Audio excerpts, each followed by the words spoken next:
पर्वत जहाँ मौनता बोल्छ, तपस्या सास फेर्छ र जहाँ अमर प्रेमको कथा जन्मिएको थियो भगवान शिव र माता पार्वतीको कथा।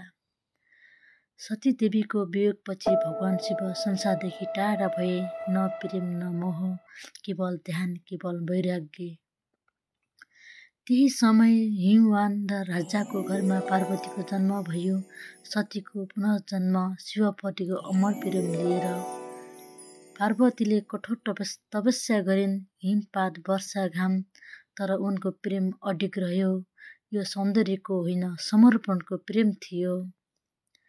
कामदेवले शिवको ध्यान भङ्ग गरे, तेर्सो नेत्र खुल्यो, कामदेव भस्म भए।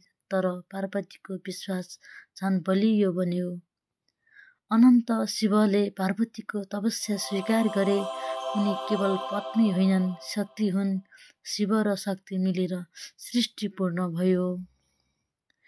कैलाशमा दिव्य विवाह सम्पन्न भयो। देवता, गन्धर्व, अप्सरा सबै साक्षी बने। यो विवाह प्रेम र चेतनाको मिलन थियो। साँचो प्रेम धैर्य